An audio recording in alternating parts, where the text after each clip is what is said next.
All right. Good morning, everyone. We're very pleased to have with us today Denise Brown, the resident coordinator and humanitarian coordinator for Ukraine, who just visited the city of Kherson yesterday. And she is now able to speak with you about that and about the humanitarian situation in the country. And so, without further ado, let's turn over the floor to Denise Brown. Good morning. How are you doing? Good afternoon, rather. It should be good evening for us. Good evening. Well, we're doing okay. You can see behind me, a lot of people in the bunker. Yeah. The air sirens went off a couple hours ago, around 2:30, and there were quite a few explosions, a couple of kilometers from us, and reports of damage, which I haven't seen, but can attest to the explosions that took place, and we're waiting for the reports, official reports from the authorities. But back to my visit yesterday, and sorry to have missed you. We were in a small hotel in a place called Kryvyi, a couple hours outside of Kherson city. So it was an incredibly long and quite emotional and difficult day. It's the first time that the humanitarian community was able to access Kherson city since the war started. So it was of huge importance. We drove into the city along a road that was being actively demined. And in fact, for most of the day, we were listening to detonations as the demining was taking place right in the center of town. So it was quite also a noisy day. And very, very visible signs of the destruction along the road, and as we were going into the city. So very interesting, I think, in terms of the contrast with what we were seeing of the infrastructure that's damaged and the sounds of the mines exploding.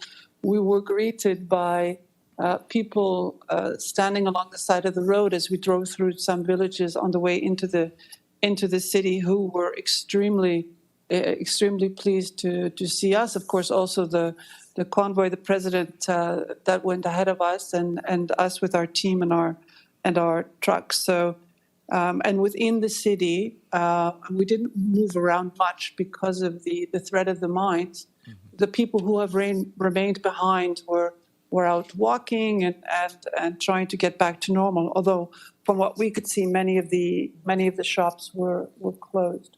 So you have, the resilience of the people of Kherson who stayed behind, who've been through 8 months of this war. But despite their resilience, there are really big issues to be managed. We were with the governor and the mayor of Kherson. There is no electricity in the city, nothing at all. And because there's no electricity in the city, there is no water anywhere in the city. There was no phone connection when we were there, no internet connection. So we really felt we were in an enclave. And we did our deliveries to a warehouse, and actually the warehouse is part of what was one of the biggest supermarket chains in Kherson, and it was completely empty. There was not one crumb, not one box, not one carton, not one can in this grocery store, because their supply chains have been completely disrupted. So supply chains for food and also supply chains for medical supplies. So in terms of what we're doing, what we took in yesterday was just a drop in the ocean. Honestly, it was enough for 6,000 people: food kits, medicines, some immediate shelter supplies. But what they absolutely require in the coming weeks is water. That's absolutely essential. Generators, which they had already asked us for, so we are purchasing with IOM, but also the major infrastructure repairs, which will be beyond the humanitarian community, but also continue to provide food until their supply chain gets up and running. And most importantly, the emergency shelter repairs, because we could see as we drove through the city to our warehouse, when the missile strikes happen, even if a building is not directly hit, the windows blow out. And with the winter months, which have clearly set in now, it's quite cold there, those repairs are going to be incredibly, incredibly important. So it was a difficult, long, and emotional day full of loud explosions. But I did have the opportunity to meet the mayor, a really exceptional woman who stayed to provide what support she could to the population. Though she also lost her house in a missile strike. We met women looking for firewood around the school that we saw on the way out of town, and of course a woman who's looking after that school, which has also been damaged and is going to have to be repaired before the 1,000 students who used to go to that school go back. So yesterday was the start of our support to Kherson. It's going to be a long, difficult one, particularly because this is happening during the winter months. So there's many things to work on, and of course we'll all be working together. And on top of those deliveries that we have to do, also all the winterization work that I spoke about when I was in New York a couple of weeks ago, access to the newly accessible areas continues, and of course the absolute trauma of this population who've been living through the war for the past 8 months is very much on our agenda with WHO and UNICEF moving forward. So let me stop there with that short overview of what's been happening today and what's been happening over the past couple of days. Back to you, Farhan. Thanks, Denise, for that briefing. And I'm sorry that you and your colleagues have to be hunkered down right now. I hope you can continue to keep safe. I'll turn over the floor to questions right now. Okay, Frank Guicciardo.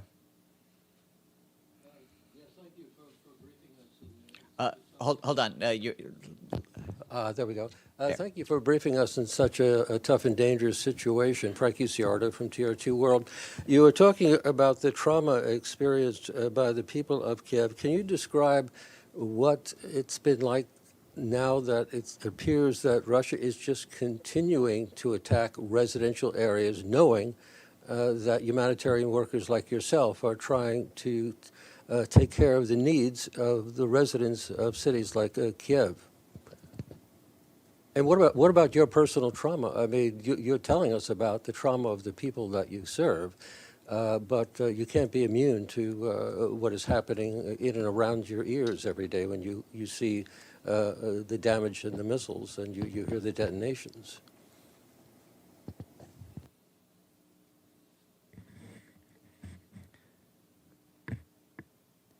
Hi. Yeah. Do you want me to go ahead, Farhan, or should I wait? Yes, please go ahead. Okay.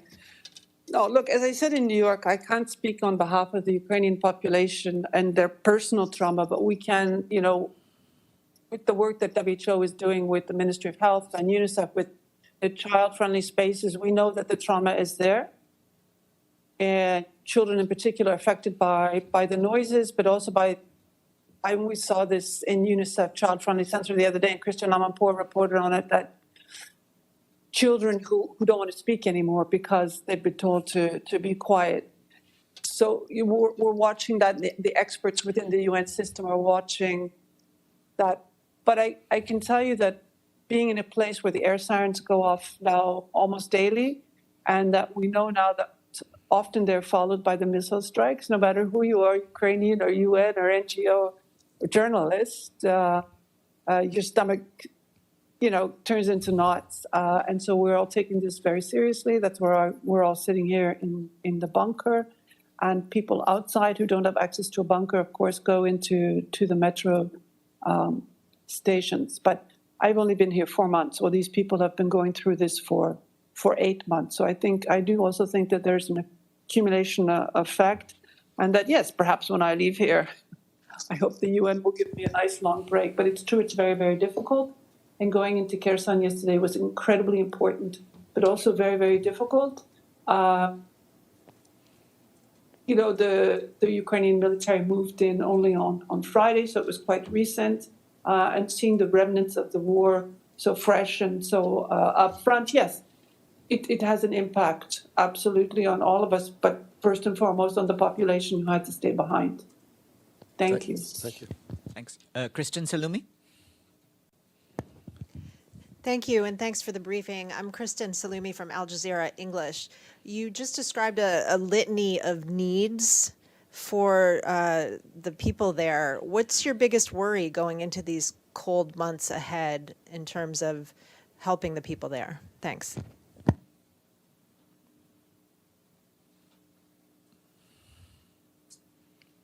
Thank you. So we've been working on the winterization with the government since I arrived in August.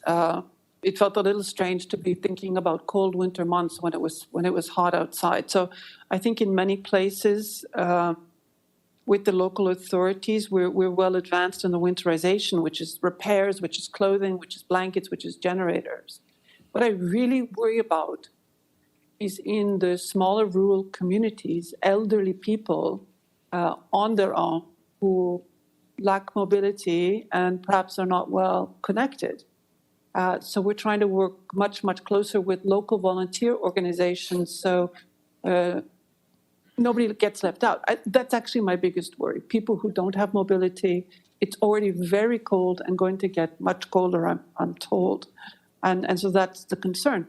But also in the areas that have become recently accessible, the winterization repairs most likely won't be done on time. And we think these people will move towards the urban areas looking for warmth and shelter. And so we're going to have to take that in consideration and work with the local authorities to ensure that those people have a warm, safe place to be. You know, with the overall response, we're talking about millions and millions of people in these communities. So it's absolutely huge. So those are my major concerns. Thank you. Pam Falk from CBS. Hi, thanks so much for the briefing again, and be safe. It's Pam Fogg from CBS. My question is about the electricity where you are. You're talking about winterization, but are any of the European partners, foreign partners, anybody else helping to contribute to the getting heating back for the winter? Thanks. And is there any consideration of a flash drive or something else to get the electric back? Because it sounds pretty grim. Thank you. It's extremely, extremely grim. And after the airstrikes today, the UN colleagues in both Venetia and Kharkiv are telling me that there is no electricity right now in those places. What the government has done is invited all of the partners to a series of meetings to ensure that spare parts that they require for repairs, but in particular generators, to keep the thermal heating stations going in the collective points that they have are in the hospitals. So the government has pulled everybody together and said, here's what we need, here are the priorities. And so we're coordinating amongst ourselves. And this is everybody. This is the member states, this is UN, this is NGOs. I'm sure private sectors involved. I wouldn't speak specifically about what the EU is doing, but we know that there's a great mobilization to ensure that there isn't, as I said the last time I was in New York, a catastrophe in terms of the well-being of the population of Ukraine.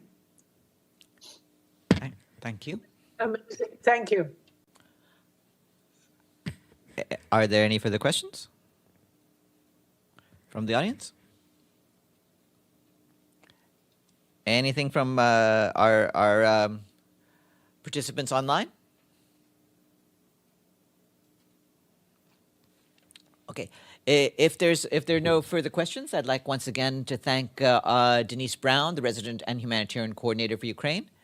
And Denise, please also send our best hopes and prayers to you and all your colleagues right now.